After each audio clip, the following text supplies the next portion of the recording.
If I ask you, what are the 5 most important things in your life?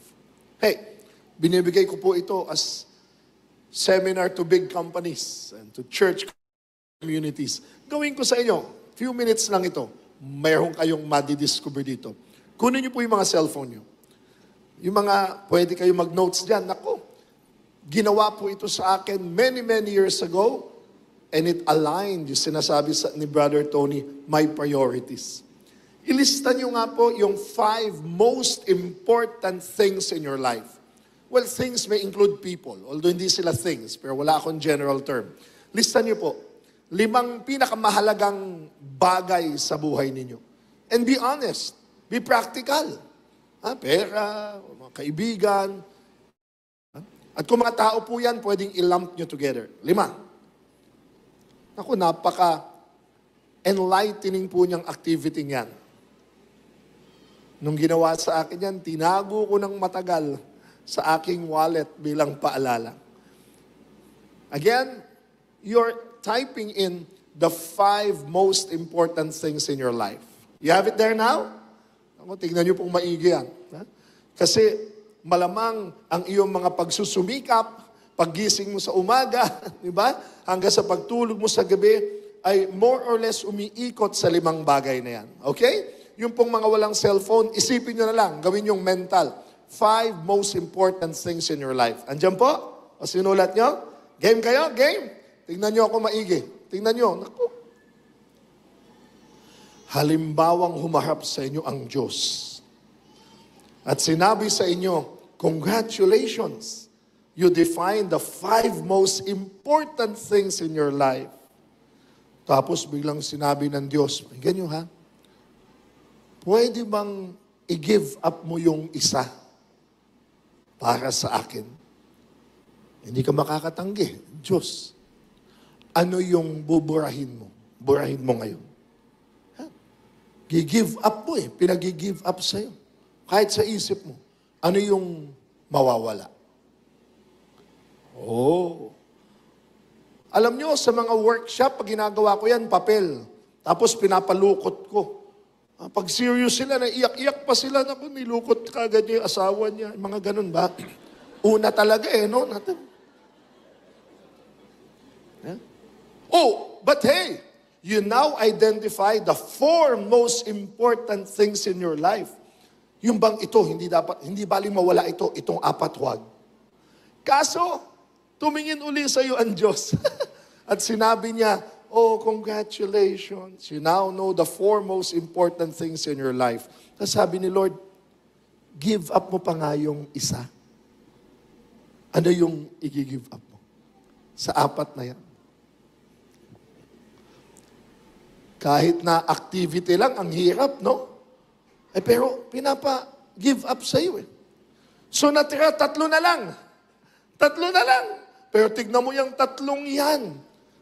You are now identifying the priorities in your life na mahalaga to sa akin, pero hindi baling mawala. Wag lang mawala itong 3. Pero last na lang, tumingin uli sa iyo ang Diyos. O sige, sabi ni Lord, para mabilis na, anak, dahil mag-overtime na kayo sa feast nyo, sabi niya,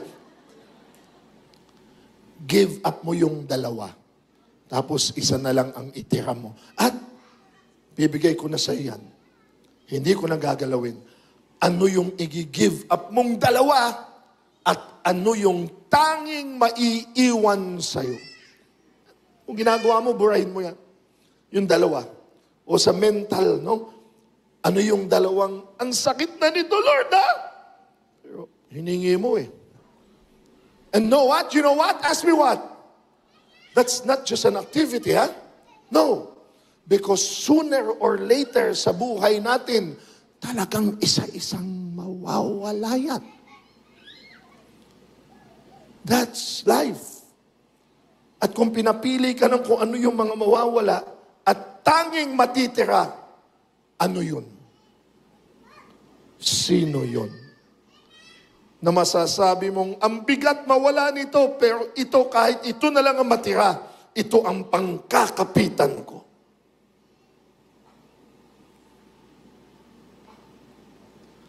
Tumayo po tayong lahat. huhulaan ko. Pwede po akong mali, ha? Pwede akong mali. Wala naman tama't mali dyan sa ginawa natin. Huhulaan ko mga nilagay niyong 5. Maaring trabaho. Halaga yun, ha? Pero marahil yung trabaho isa sa mga unang tinanggal ninyo. Pero mahalaga yun, ha? Ay, sigurado ko nandyan ang mga kaibigan.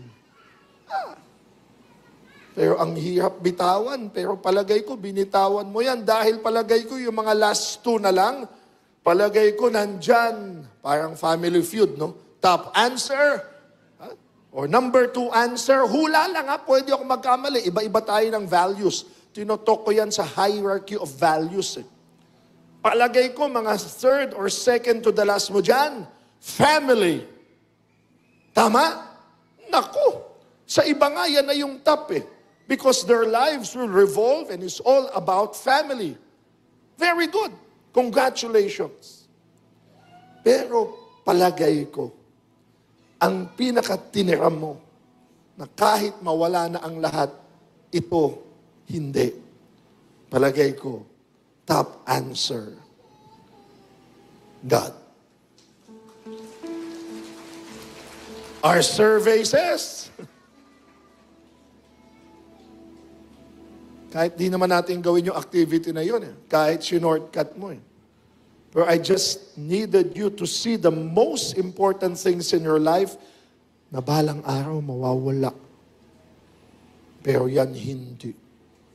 Yan ang last man standing.